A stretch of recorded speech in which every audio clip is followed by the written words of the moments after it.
Hi everyone, welcome to Career Talks. In this video, we will analyze the PIV of 1st January 2021, which covers syllabus of UPSC Prelims and Mains 2021 and other government exam. So our first PIV is India commences export of moringa powder, keeping in mind of global demand because of its nutritional property. So in a bid to promote moringa products, 2 ton of organic certified moringa powder were sent to USA through the air consignment, and the botanical name of the moringa is Moringa oleifera. Okay. Globally, the demand of moringa products such as moringa leaf powder, moringa oil has been witnessing a healthy growth, and there are the several species of moringa across the world. So we will discuss about moringa. Moringa is a native part of the Africa and the Asia, and the flowering plant family of Moringaceae, and the name is derived from the Murunogai, and the Tamil word for Moringa is drumstick. That's why the plant is commonly referred to as a drumstick tree.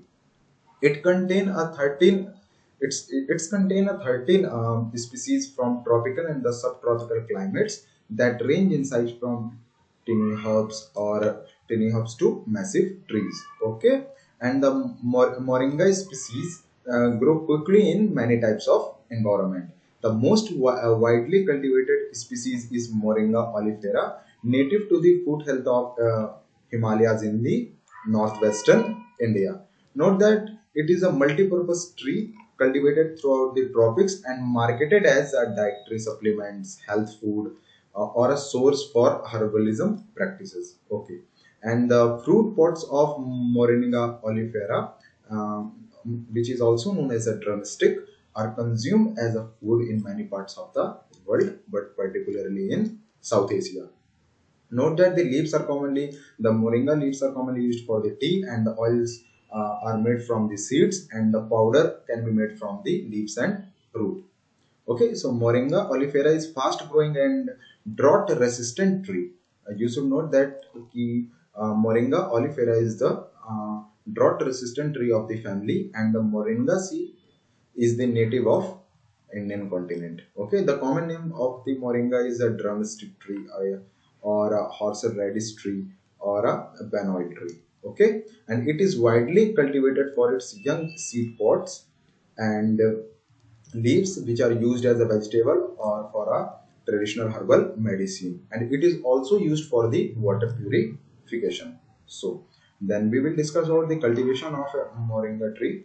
So the moringa tree is grown mainly in the semi-arid areas, tropical areas or subtropical areas, and moringa is a sun and heat loving plant and does not tolerate a freezing or a frost. Okay, and moringa is particularly suitable for dry regions, and it can be grow using a rainwater without an expensive irrigation techniques. And what is the production area of moringa? India is the largest producer of moringa with an annual production of 1.2 million tons. More generally, moringa grows in the wild or is cultivated in the Central America, Caribbean, or northern countries of South America, Africa, Southeast Asia, or various countries of Oceania. Okay. So what are the nutrients of moringa? Almost all parts of moringa are edible, with original uses widely, such as immature seed pods, which is known as drumstick leaves, mature seeds, oil pressed from seeds, flowers, and roots. So the all parts of moringa are edible. Okay, then we will see about leaves. The leaves are the most nutritious part of plant, and being a sufficient source of vitamin B, vitamin C, provitamin A as a beta carotene, and vitamin K, manganese, and a protein. And the leaves are cooked and used like a spinach, and are commonly dried and crushed into a powder, used in soaps or sauces, or as a supplement for pets. Okay, then drumstick actually it they are the immature seed pods, which is known as a drumstick, and are commonly consumed in South Asia.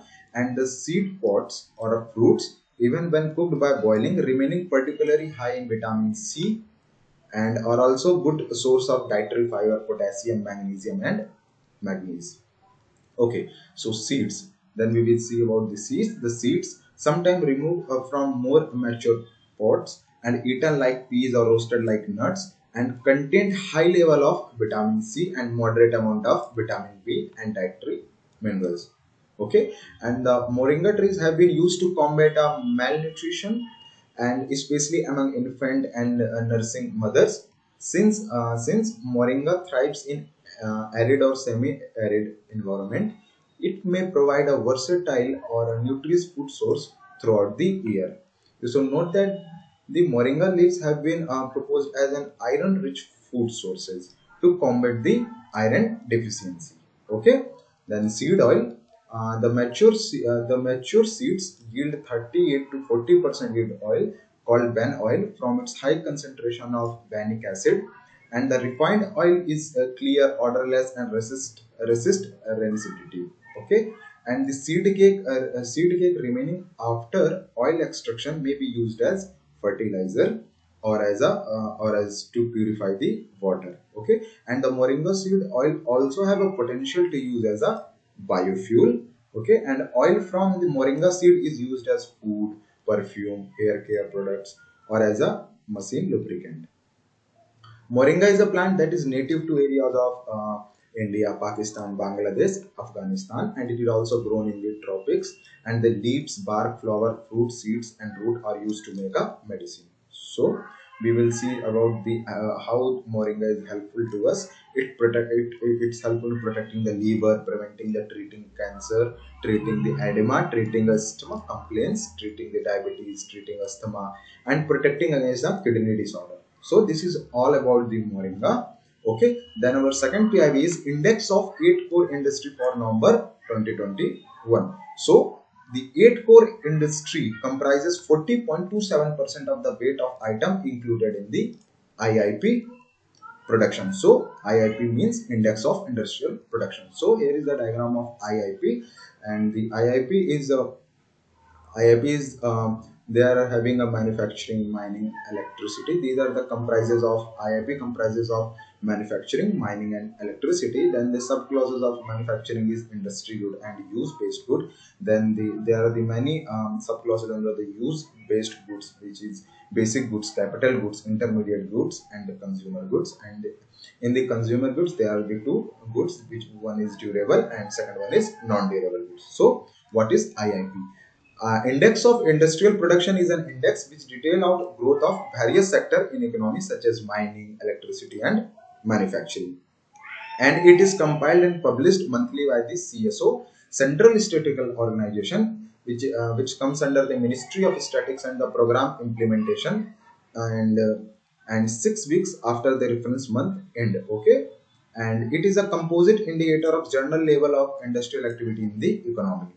Note that in July 2018, a report by V.K. Srivastava, who is a member of Niti Aayog, recommended that the government should consider classifying the aluminum sector as a Indian ninth core sector, but it's not happened yet. So the eight core sector eight under the eight core industry are: first one is petroleum refinery production, electricity generation, steel production, coal, crude oil, natural gas, cement, and fertilizers. So these are the eight core industries comes under the IIP. Okay, so we will discuss about ICI. Okay, these are index of eight core industries. So it is released 12 days before the IIP released, and the objective of index of eight core industries is to give an advanced indication on the production of performance of industry which are of core nature before the release of IIP. And ICI measures the individual and the collective performance of the production in these eight core industries. And the ICI is used by the policymakers, including Ministry of Finance and other ministers, and it is also used by banking for financing infrastructure products and RBI. Okay, and the index is calculated by using the Laspere formula of weighted arithmetic mean of quantity relatives. Okay, and note that the ICI, okay, ICI, the index of eight core industry released by the Department of Promotion of Industry and Industrial Trade, which comes under Ministry of Commerce and Industry. Okay, and there are some changes took in 2017. So the first change is that the base year of the index of 8 core industry revised from 2008 2004-5 to 2011 and 12, and in all 149 new items were added in the new IIP 2011-12, and 124 of them are deleted. Okay, so such as refined palm oil, cement, clinker, surgical accessories were introduced, and toothbrushes, chewing tobacco, fans, calculator, pan watches were removed. Okay, a change in the base year should not end up making too much differences to the IIP growth figures. Okay, so this is about the IIP and 8 core industries. Okay, then our next PIB is year-end review 2020 Ministry of Coal. So we will see about the coal reforms background. India is currently producing about 729 million tons of coal, and despite it, India being a world's second largest coal producer and being the fifth largest country in the terms of coal deposits. Okay, so we will see about the green initiatives under coal sector. So there are coal bed methane. Okay, it is a natural gas trapped in coal seam. Okay, and coal bed methane (CBM), an unconventional source of natural gas, is now considered as a alternative source for augmenting India's energy resources, and India has the fifth largest proven coal reserves in the world, thus holds significant prospects for exploration and exploitation of CBM. In order to harness CBM potential in the country, government has undertaken several initiatives, including the CBM policy. Okay, then second the green initiative under the coal sector, that is surface coal gasification. India has a reserve of 289 billion tons of non coking coal. About 80% of coal produced is through thermal power plant. So coal gasification is considered as a cleaner option as compared to a burning of coal, and utilize the chemical properties of coal. Okay, and the syngas produced from the coal gasification can be utilized in producing synthetic natural gas, energy fuels such as methanol, ethanol, production of urea for fertilizer, production of chemicals such as acetic acid, methyl acetate, acetic anhydride, DME, ethyl or propylene. Okay, and also zoochemicals and the polyolefins. Okay, and these product will help in import substitution and help the mission of government, mission Atmanirbhar Bharat. So this is about the green initiative under the coal sector and the what's the status of India coal under coal sector. Then our next PIB is Ministry of Defence signed a contract with the BEL to supply an indigenously developed 10 Linux UT fire control system for Indian Navy.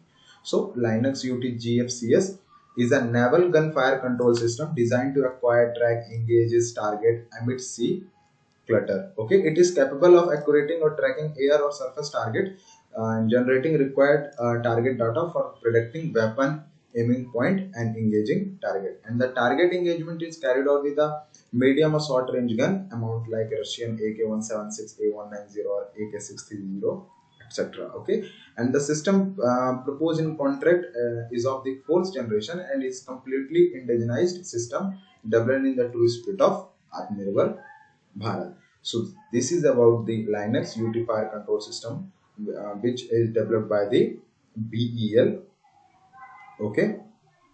Then our next PIB is BL signed also another contract with the Indian Navy for initial supply of indigenously developed laser dazzles. Okay. So BL Bharat Electronics Limited has signed a contract with Indian Navy for initially supply of 20 light amplification by stimulation of emission of radiation dazzlers. Okay, so what is laser dazzlers? Laser dazzlers is used as a non-lethal method for warning or stopping suspicious vehicle, boat, aircraft, UAV pilot from approaching secured areas during both day and night. It is capable of dazzle, therefore suppress the person or optical sensor action with a disability glare in case of non-compliance to order. Okay, and it is disorient or confuse or blind a person temporarily. It also dazzles or distract aircraft and UAVs. It is a portable and solder operable, and it is used for military use in adverse environmental conditions. Laser lasers technology was developed by the DRDO, Defense Research Development Organization, and this unique product is indigenously designed and developed for the first time for the armed forces. Okay, and the next PIV that we have is a year-end review of 2020 Ministry of Development of Northern Eastern region. So the major development in the Northeast region is the development of a bamboo sector in the northern eastern region. So around 35% area under bamboo is in northeastern state. And however, this potential of bamboo for northeastern state were not being fully utilized due to the restriction in movement of bamboo under the Indian Forest Act of 1927. But government removed the bamboo from the classification of trees in the Indian Forest Act 1927 and reclassified it as a grass by Ministry of Environment, Forest and the Climate Change. Okay, and the decision is the game changer for the development of bamboo in the northeastern region, and it would facilitate a large scale cultivation of processing of bamboo. Okay, another major reform relate to the NER, that is it relates to increase in import duty on the bamboo stick from 10% to 25%, and this decision had paved the way of setting of a new agarbatti stick manufacturing unit to meet the ever-growing demand of agarbatti in India. Okay, and some of the major products which have been approved, started or completed in last 1 year in the NER, and significant achievement of Ministry of NER. Okay, so there is an approval of Indradhanush gas grid project. Okay, and it would be a 1656-kilometer long northeast gas pipeline grid covering all 8 states of northeast, and this would provide a clean energy to NER and boost industrial growth without pollution. The second one, project is Greenfield Hollingip Airport for capital connectivity to Arunachal Pradesh has started. And the third one major reform, that is railway has completed Belonia Babroom railway line for providing easy access to southern Tripura and the Chattogram port in Bangladesh. Okay, and railway also doubling of railway also help for northeast to doubling of Hawaipur Lumding to 25.05 kilometer long section of new uh, Jal Jalpuri Lumding project has also been completed yet. Okay. Then the next important scheme under the NER is a Krishi Udaan scheme launched in Union Budget of 2020-2021 and has been operationalized, and transport of agriculture produce such as pineapple, ginger, kiwi or organic produce has been commenced from the Bagodara, Guwahati and Agartala airports. So this is about the major reform under the Ministry of Development of Northeastern Regions. Okay, so and then our last PIV, that is the technology based startup played a crucial role in converting India from importer to second largest manufacturer of PPES. Okay, so what is PPES?